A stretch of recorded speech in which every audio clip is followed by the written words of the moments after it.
Good afternoon, everybody, and welcome to a review of Tying a Knot with an Amagami Sister, episode 20. Now, here's the thing with this show.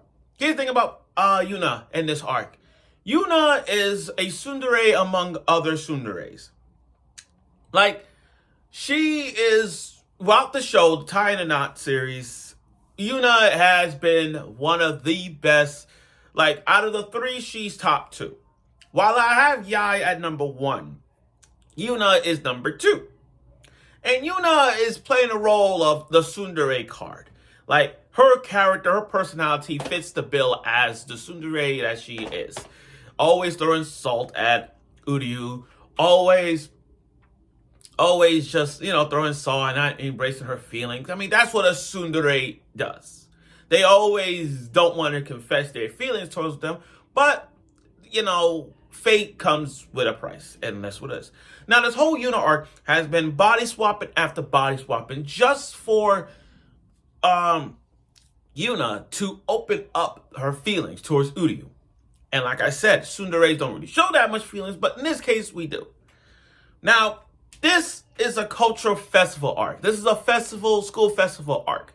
Now, when it comes to school festival arcs, and when it comes to rom-coms, you know damn well they're going to have some confessions. You know damn well they're going to be some harem twist. Hell, there might be some twist that makes the character worth watching. And in this case, we do. So without further ado, let's get right to the review of Tying a Knot with an Amagami Sister, episode 20.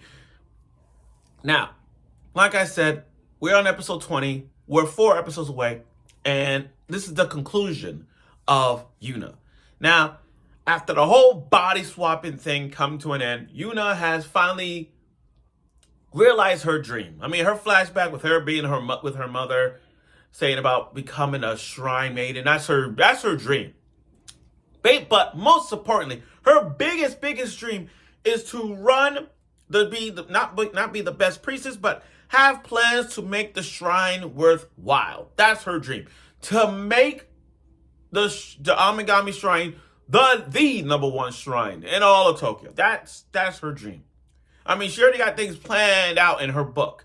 Having Yai to make plushies, dolls, have Asahi be the poster girl, and she be like controlling, it's like being a manager, the head manager of the shrine. That's it. Now the whole priestess thing, even her childhood friend knows that those two are going to be together. Now again, I won't be mad if Yuna ends up with Uryu in the future. I won't be mad. I mean, we already got a huge time skip flashback foreshadowing moment where Uryu having dreaming with all three of them all grown up. So that's going to lead to the conclusion of all that. So now we're in the cultural festival arc. Let's break it down a bit. So like all cultural festivals and like rom-coms added, there's always confessions. There's always a moment for them to see which shipping wins. Okay, first of all, let's start with Yai. Let's start with my best girl, Yai. Yai is the ultimate, you gotta applaud Yai's defense prowess. I mean, she may be the airhead of all, but she's a badass. I mean, she really got the guy in an armbar, literally just break her arm. She could defend herself. She ain't come on. Some people question Yai oh, Yai ain't nothing. Really? Yai just almost broke a guy's arm because the guy tried to hook up with her. And she could defend herself. That's number one. Now, here's the thing about Yai. She wants to spend much time with her because after the whole confession, she decided to hold hands. And you can see you can see their hand gestures moving from this to this to this. Their hand gestures. They've been holding hands the entire time. They even took photos of them in a big old heart-shaped Valentine poster. And, having a great time holding hands. And they even went through a maze together. While they're holding hands, by the way. And not only that, you see Yuna being jealous. You see Yuna's jealousy right there? That's a sign of, okay, we already know she's in love with him. I mean, we're not surprised. I mean, are we not surprised that Yuna has a crush on Uryu? I mean, she loves Uryu way before this even happened.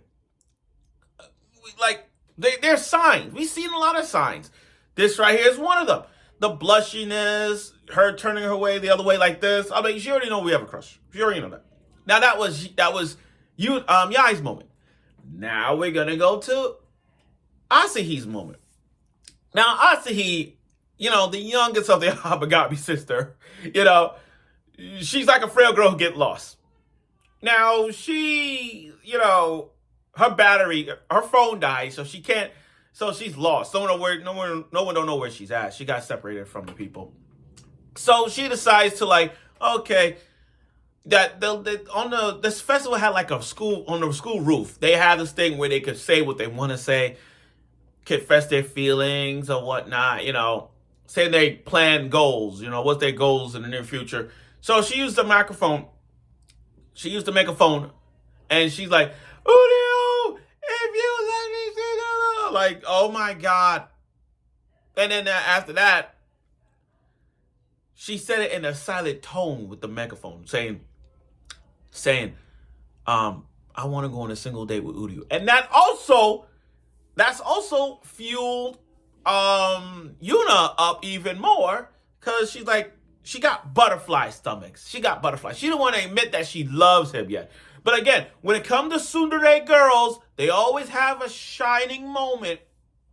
They always have that quality that makes you like, okay, I'm in love. I don't want to admit it, but I admit it.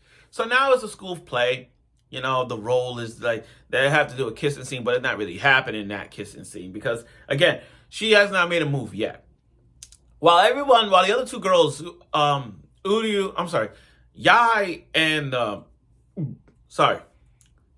Asahi made closer moments towards Uryu. Sorry, like where Yai kissed him and Asahi kissed him. Yuna has not kissed yet, and I get it because she's a tsundere. She's not even making any moves. But during that play, during their performance. Uryu looked serious. With that, if you look at the details of what Uryu is saying do your best. But the way how he said it is not the Uryu talk. That's him seriously. That's him not pretending Uryu, like actor-wise. It's just him saying, do your best. And the way that he said that, it kind of got butterfly stomachs on Yuna. So much so that Yai sees it and Asahi sees it as like their rival is now stepping up. And that brings up to Shirai. Now, here's the thing. Shirai is Uryu's childhood friend. We don't bring her up that much because it's not because she's important. It's not because she's not relevant. It's just that we don't bring her up that often because we don't see her, me personally, I don't see her as a threat yet. Yeah, she's there like maybe 2 or 3 times, but how many episodes we have seen Shirai? How many times we see Uryu's childhood friend? We don't see her a lot. We see her like maybe, I don't know, 4 or 5 times, but I get it because we focus on the Amagami sisters, but again, we don't really see her that much. We don't really see that much. But in that play, when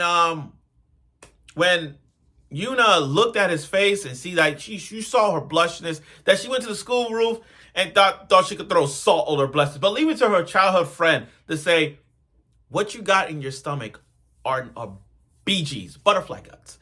Because that's what it's called, love. Your heart's beating fast, your face is red. All that is an indication of you're in love.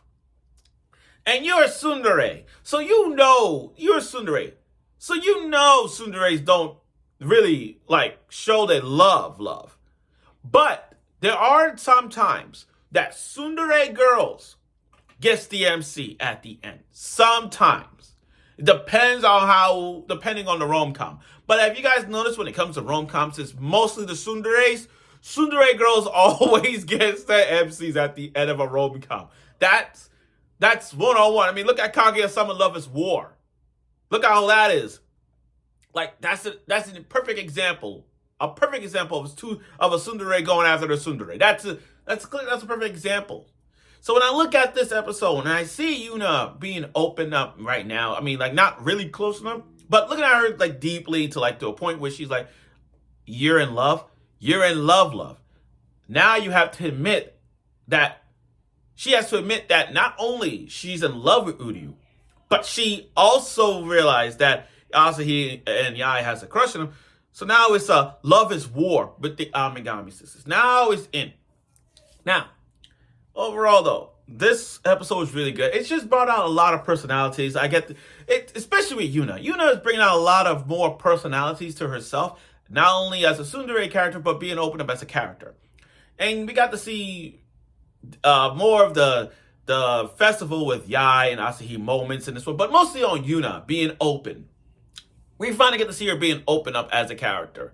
Now, next week is going to be Shirai's arc. And again, this is Shirai's arc. We don't know where this is going to lead to.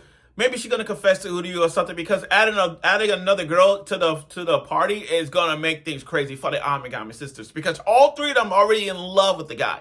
So adding a fourth person will cause hell of problems. But we'll see where this goes. But again, this is going to be Shirai's thing. And I don't know what they're going to do for her, because if you go back to all the other Amagami sisters arc, each arc had its own problem with different abilities. So you got with Yai going back in time like Erase. You got with Asahi going to an infinite Tsukuyomi loop all over again, Groundhog's Day style.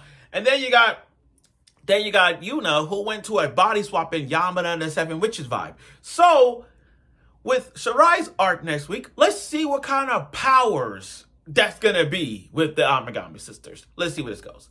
So I look forward for next week's episode of it, and I'm sure you will.